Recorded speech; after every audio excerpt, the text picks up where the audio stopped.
To evaluate continuous burst, I set fine JPEGs with all manual exposure, focus, and color settings, recording to a V30 type card.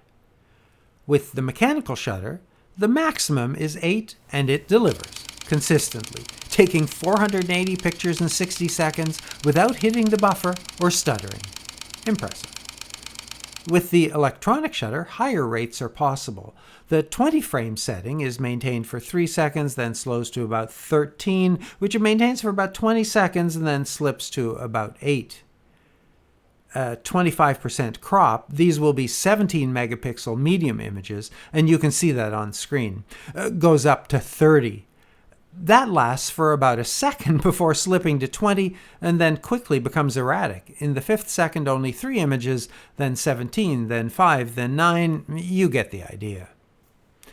Let's go back to focus one more time to see how well the X-S10 follows a moving object through the frame. This is the continuous focus mode, and wide enables tracking.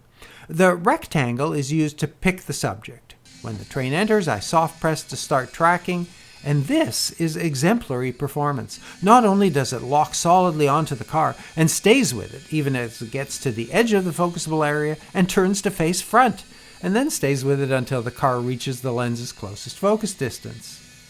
Now let's do it again with the shutter running.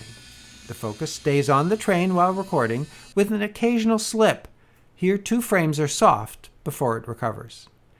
Incidentally, I did find using the mechanical shutter to be slightly less reliable with continuous focus burst than electronic. Continuous focus options control how the focus engine reacts to movement. There are 5 presets for the 3 controls and a custom setting to create your own tracking profile. This is also where you'll find Panorama. 2 size options, 4 directions, and it creates the final image in camera. My hack is to turn the camera to portrait and shoot sideways, which creates the largest vertical dimension. Landscape is 9600 by 1440, but when you shoot portrait, the result is 9600 by 2160. Fujifilm's multi-exposure mode is now best in class. There are 4 modes to combine images. Let me show you in this scene where I combine an out-of-focus image with an in-focus one. This is add, this is average, this is light, and this is dark. This adds to the creative potential of this function, which I've generally dismissed in the past. Multi-exposure combines up to 9 exposures, and when RAW is on, each exposure is saved as a RAW file. That way, if you didn't get exactly what you wanted, you'll be able to create the image in post. There are more drive modes in the menu. These first appeared in the X-T3. Sportsfinder, which records a cropped image, 17 megapixel, but provides a larger field of view, so you can see the subject in the viewfinder just before it enters the frame. This only works with the mechanical shutter and maxes to 8 frames. Now, pre-shot, on the other hand, only works with the electronic shutter, and this feature buffers while the shutter is soft pressed and then saves approximately 10 images just before the shutter is fully pressed. Check my X-T3 review if you need a demo. Link in the description. And the self-timer. With 2 and 10-second options, note that if you combine this with burst, it will take 5 images. There are brackets for ISO and white balance, each with 3 options. Then auto exposure and film simulations. Use the menu to set these. For exposure, up to 9 exposures, up to 3 stops differential as displayed along the ruler at the bottom. There are options to take exposures up or down from the current setting. And when it's set to continuous, a single shutter press takes all the images. For film simulation, 3 can be selected. A single exposure saves 3 JPEG files along with 1 RAW file. Focus bracket, which is found on the camera, not on the focus menu, makes small focus changes to record all possible focus points. This is best for macro shooting, but there are other situations where it would be useful. There's an auto mode, which takes the images for you. That should be easy. However, the instruction screen isn't clear and disappears quickly. Select the closest point A and then press OK, then the furthest point B and press back. On the Drive menu, select Bracket and then Focus and press the shutter release. The camera will take the number of images it feels are required, in this case 109. In manual mode, you control the number of images and the focus step increment.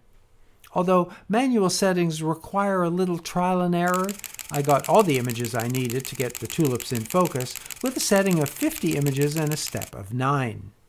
Now, there's no focus stacking feature in camera, but it's easy enough to do in Photoshop, creating an image where all of these tulips are in focus. Last drive option, also on the menu, is the interval timer or time lapse. Although the X-S10 doesn't support creating the video in camera, the ability to take an infinite number of frames does make this a useful feature. The X-S10 has 2 video modes.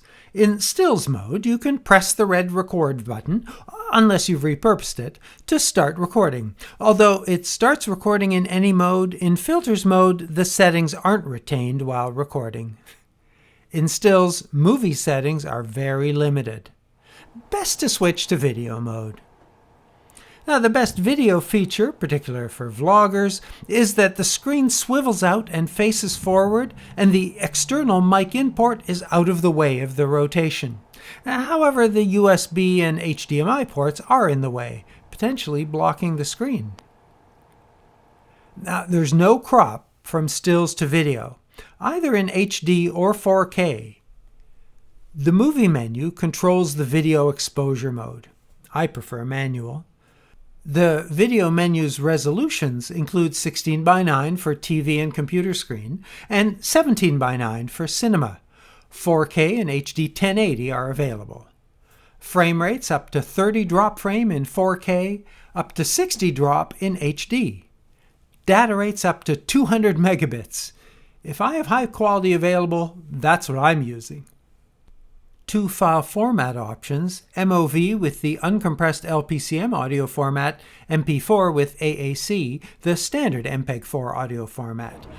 I can't see any difference in the video, both use the H.264 codec. I'm indifferent, but use MOV. If you have a reason to prefer one over the other, please let me know in the comments. Both record to 8-bit with 420 chroma sampling to SD and 10-bit with 422 on HDMI. High-speed mode enables in-camera slow motion, up to 10 times if you combine 240-frame recording with 24-frame playback. There's a 1.29 crop option in the menu. This setting enables a uniform crop if you're using stabilization, or gives you a little more zoom range. This is the full scene, and turning on the crop now with the crop. Crop setting is displayed upper left. Turning optical and in-body stabilization on doesn't crop, but adding digital does crop to 1.1. No change in crop when boost is activated. So, with stabilization off, the handheld results at 50mm are predictably unsteady. With optical plus in-body, the results are steadier. Digital crops in, but the shot's about the same, smoothing out the unsteady movement. When I pan, there's a slightly perceptible jumpiness.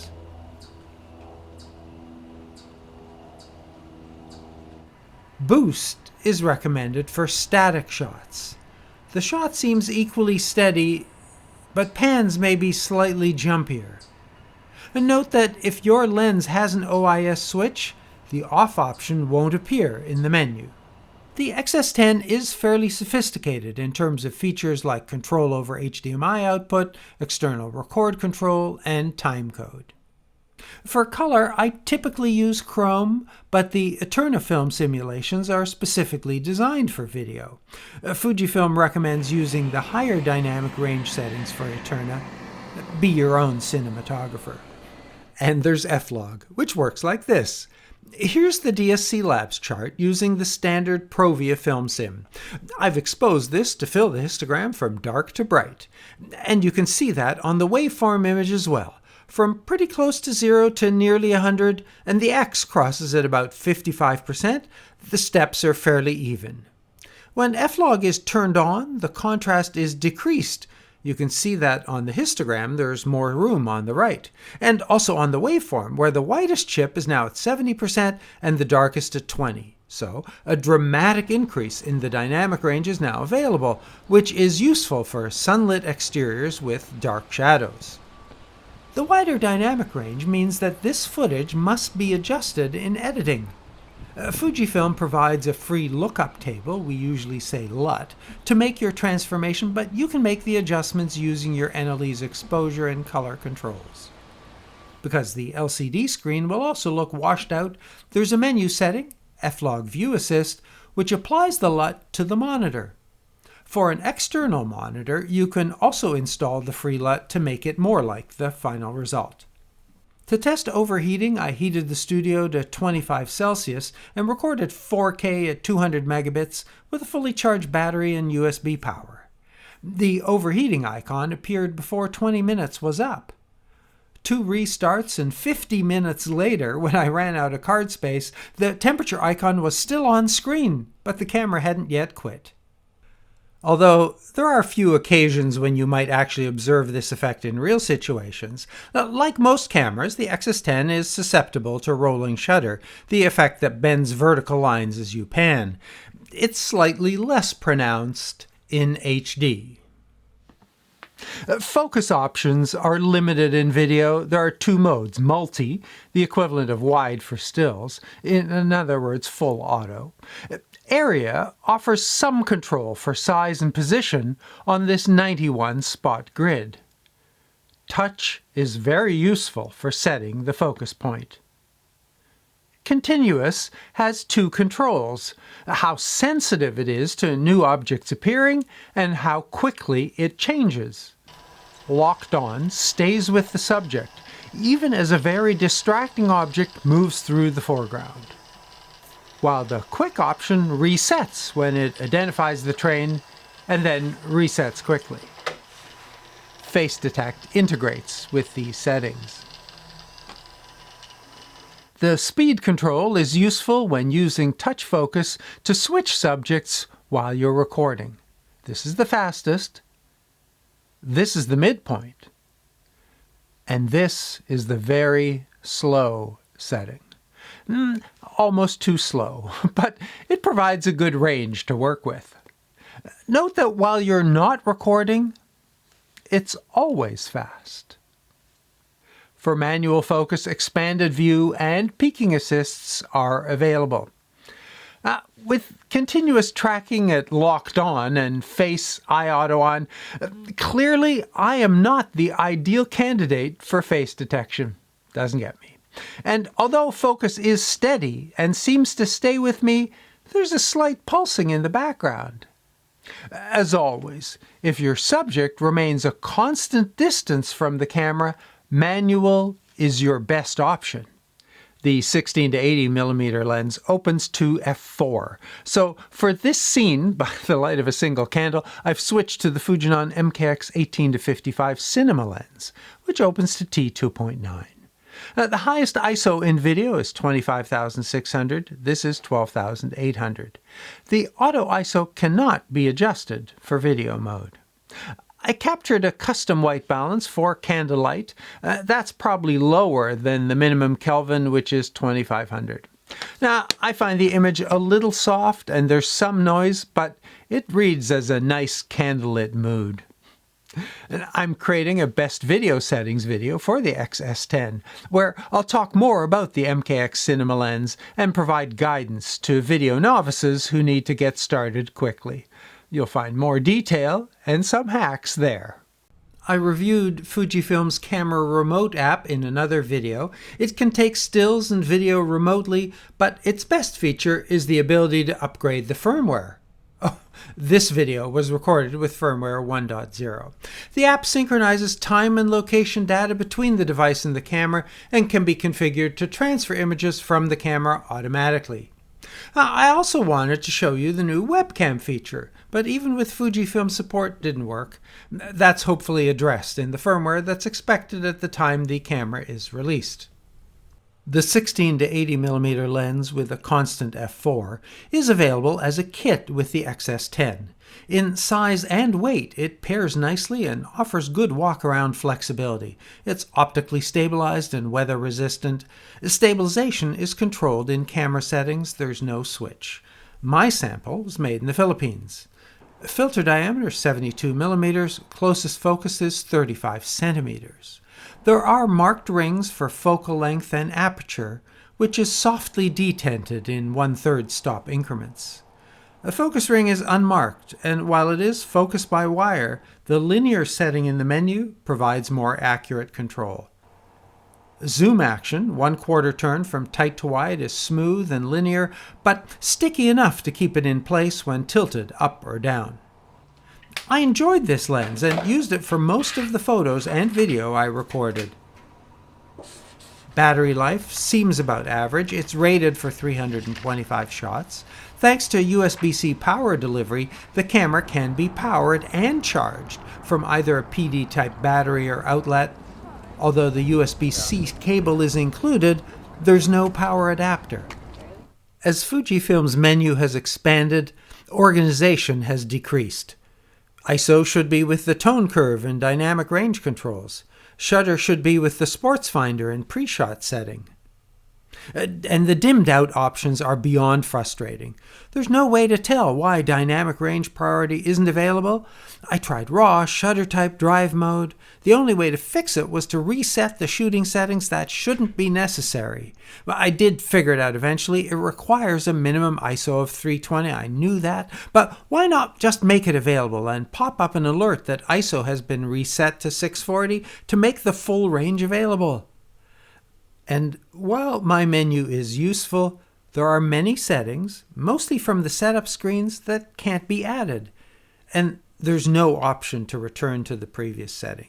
Once my menu is activated, you'll be looking at my menu line 1 every time you access the menu. If not, screen 1, line 1.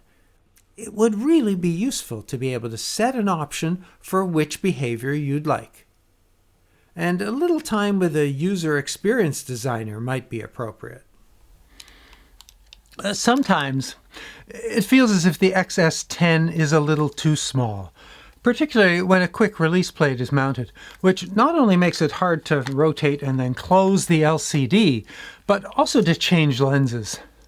There's just too little clearance along the bottom. More would have been appreciated. Otherwise, this camera has lots to recommend it, and it's a finalist for Best Small General Purpose APS-C Camera. If your camera needs are not being met with your current equipment, it should be on your short list. But don't buy a new camera if what you really need is practice to improve your skills. Do keep creating photographs until your memory card is full and your battery is empty. If you have relevant questions or civil comments, I enjoy interacting with you and will read and reply to all. For those who are subscribed to my channel, thanks. Your interest and support is appreciated. And if you're thinking about subscribing, please act soon and avoid the last-minute holiday panic. Thanks for watching.